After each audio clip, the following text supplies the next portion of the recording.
मैं जब उस पहाड़ी बोर्डिंग स्कूल के हॉस्टल में आया था तो मुझे लगा था ये जगह बाकी स्कूलों जैसी ही होगी। ठंडी हवा, पुराने पेड़ और शाम को बजती हुई घंटी।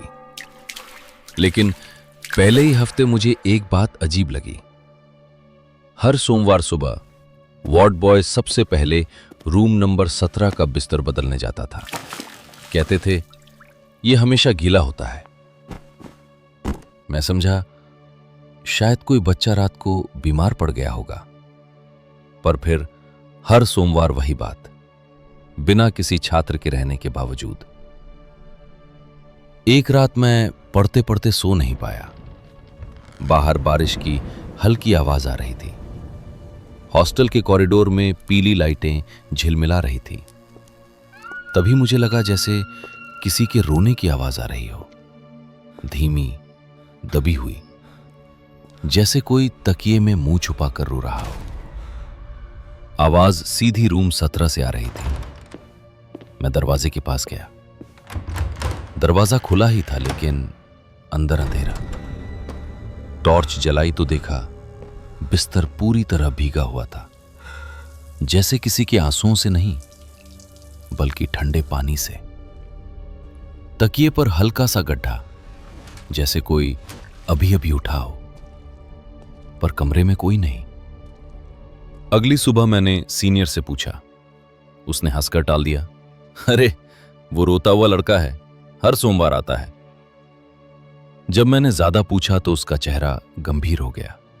बोला, पहले इस हॉस्टल में एक स्टूडेंट था, आरव, बहुत चुपचाप, हमेशा अकेला। एग्जाम के दबाव में उसने एक रात यहीं इसी बिस्तर पर अपनी जान ले ली। उसकी लाश मंगलवार सुबह मिली थी। तब से कहा जाता है कि हर सोमवार रात वो यहीं लौट आता है, उसी तरह रोता हुआ, जैसे मदद मांग रहा हो।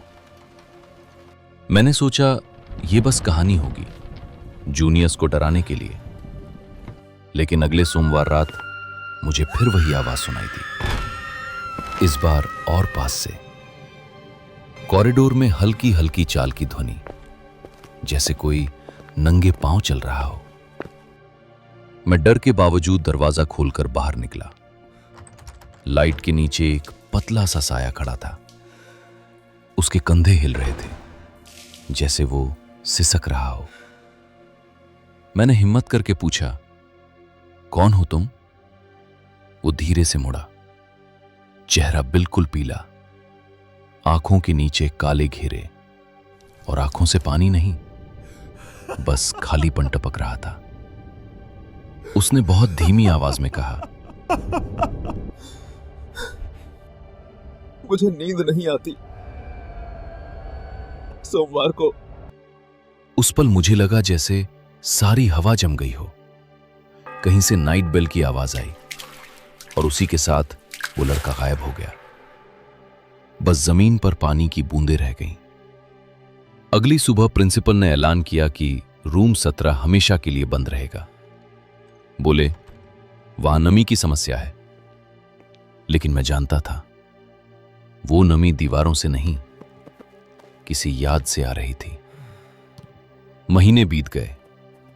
मैं लगभग भूल ही गया था जब तक एक नए छात्र को उस कमरे के पास रोते हुए नहीं देखा। वो कह रहा था, सर, कल रात किसी ने मुझे जगाकर कहा, मेरे साथ बैठो। उसके हाथ बर्फ जैसे ठंडे थे, कांप रहे थे। उसी रात मैं चुपचाप फिर कॉरिडोर में आया। वही दबी हुई सिसकी फिर सुनाई दी। दरवाजा अपने आप खुल गया। अंदर बिस्तर फिर से गीला था। इस बार तकिए पर एक पुराना मुड़ा तुड़ा कागज रखा था। उस पर लिखा था, अगर सोमवार को कोई मेरे पास बैठ जाता तो शायद मैं अकेला न मरता। तभी मुझे समझ आया, वो सिर्फ रोने नहीं आता, वो साथी ढूंढने आता है। हर सोमवार किसी को अपनी तन्हाई का बोझ देने। और जब मैं पलटा तो मुझे महसूस हुआ कोई बिल्कुल मेरे पास खड़ा है, मेरी सांसों के साथ सांस ले रहा है। जैसे अगला सोमवार अब मेरे लिए इंतजार कर रहा हो।